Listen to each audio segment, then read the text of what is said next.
Hi, everyone. I'd like to spend a few minutes today talking about loving and converting your R&Rs.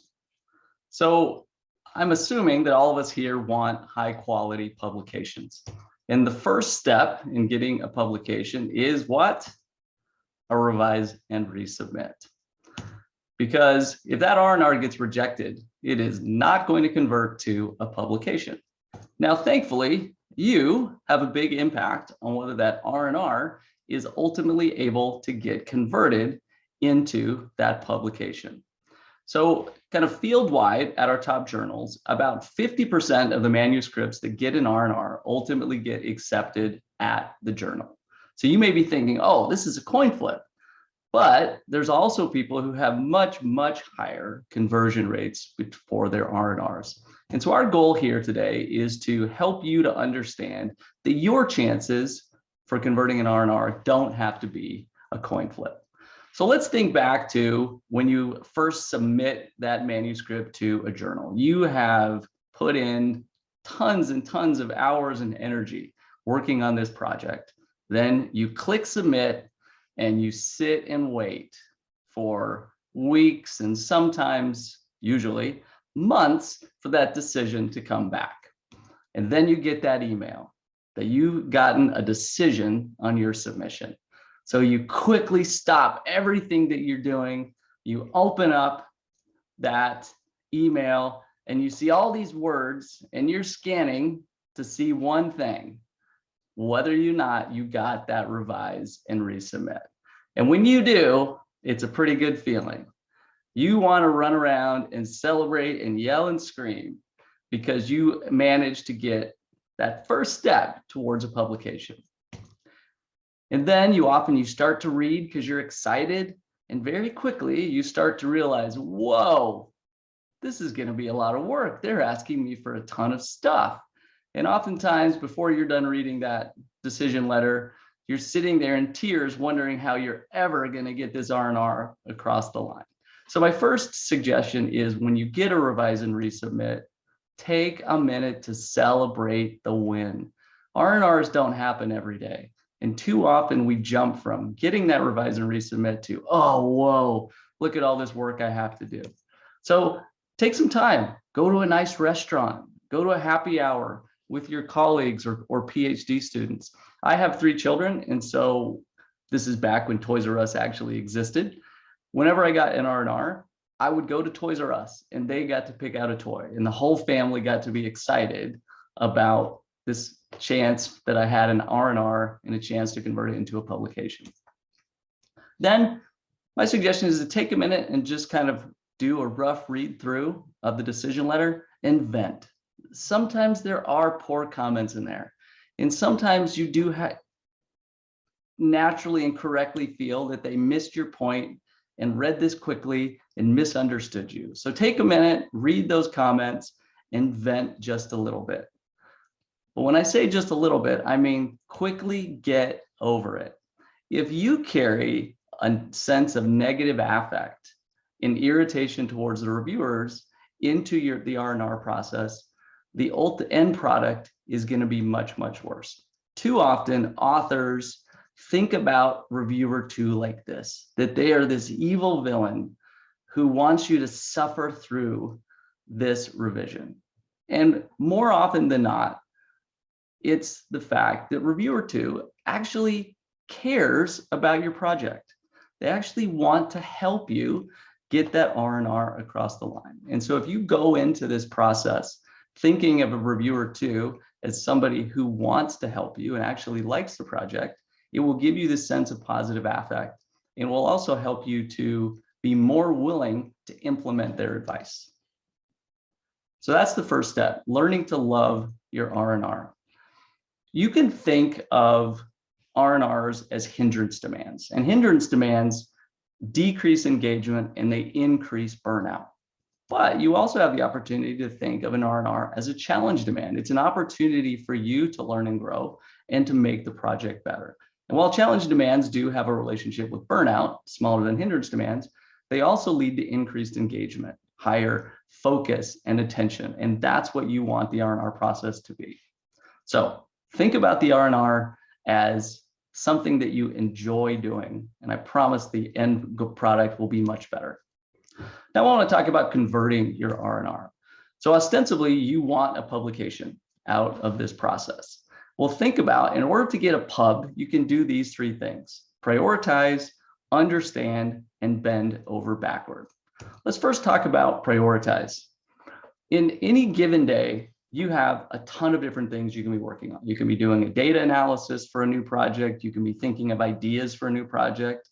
You can be working on a conference submission or redoing your teaching slides, or, improving an exec ed session that you've done before. When you get an R&R, this stuff needs to go to the back burner whenever possible. Your priority list should be R&R, R&R, R&R, R&R, and the other stuff. One of the reasons is an R&R has about a 50% chance of publication, although we want that number to go up, whereas a new submission has about a 10% chance of publication. So from a rational perspective, which does it make more sense to spend your time on? Yep, the R&R. When you are prioritizing your R&R, I have what I call my R&R bunker. So I try to set aside blocks of uninterrupted time. Ahead of time, I inform my co-authors on other projects that I'm going to kind of be sequestering myself and not answering emails during the day. And then during those big blocks of time, I work on nothing but the R&R. It gives me time to think, to read, and to not be distracted by, an email I get every 15 minutes or all the other requests you have to deal with as a PhD student or faculty member. Next, you need to understand. Well, what are you trying to understand? Primarily, you're trying to understand what the review team is asking you to accomplish. So my first step when I'm working with co-authors is all the authors make comments independently. They give their thoughts on how they think the author team should solve or respond to each of the reviewer comments.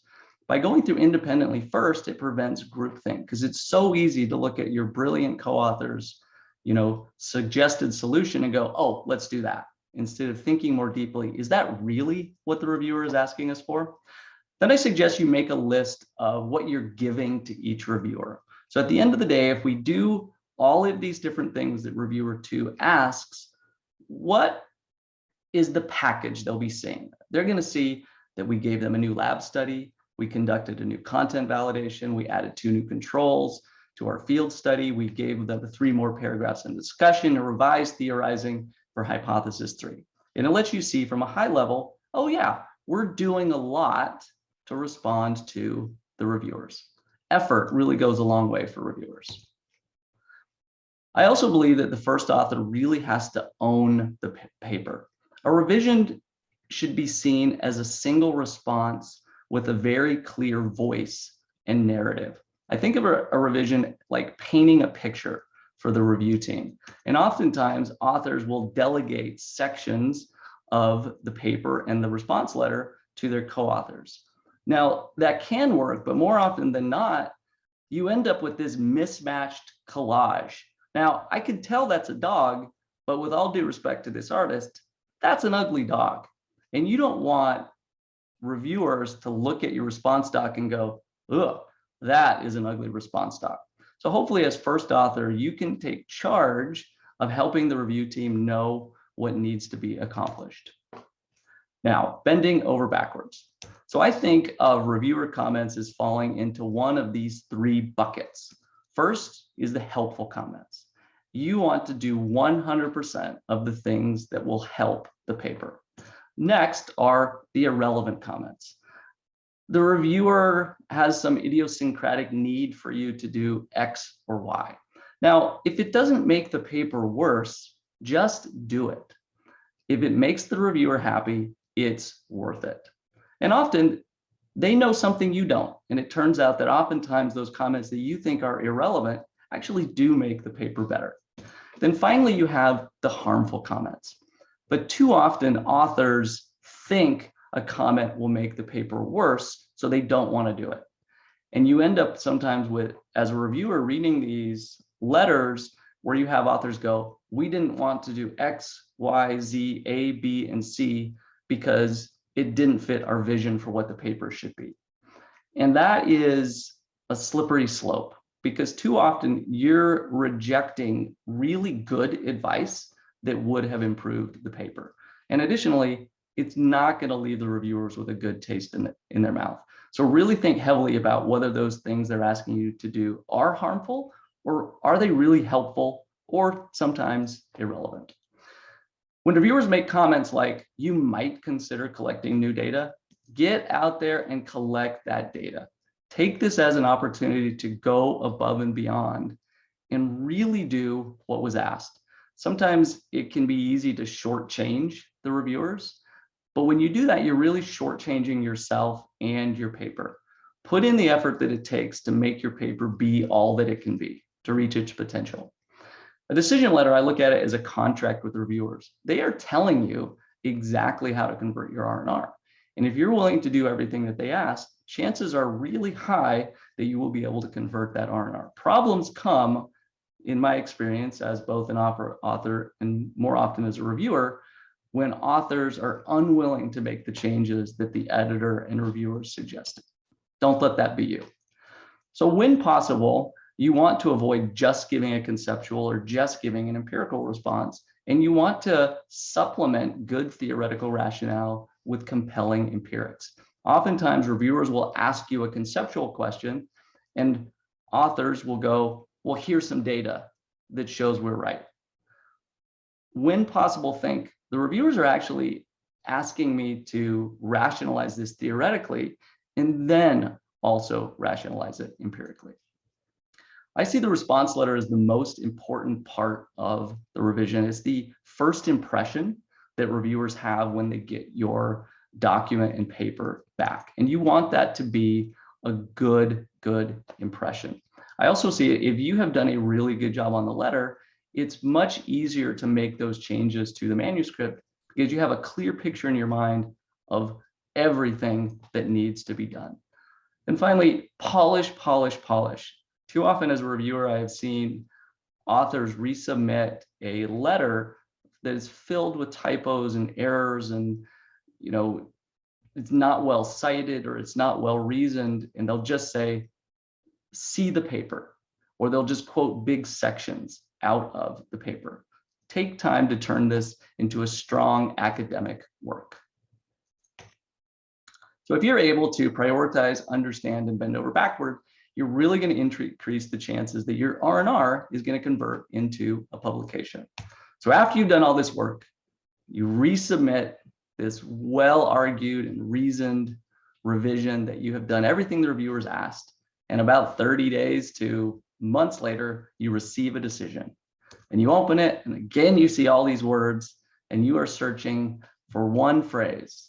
And when you see that phrase, conditionally accepted, I promise that all that work will have been worth it. So good luck as you learn to love and convert your R&Rs.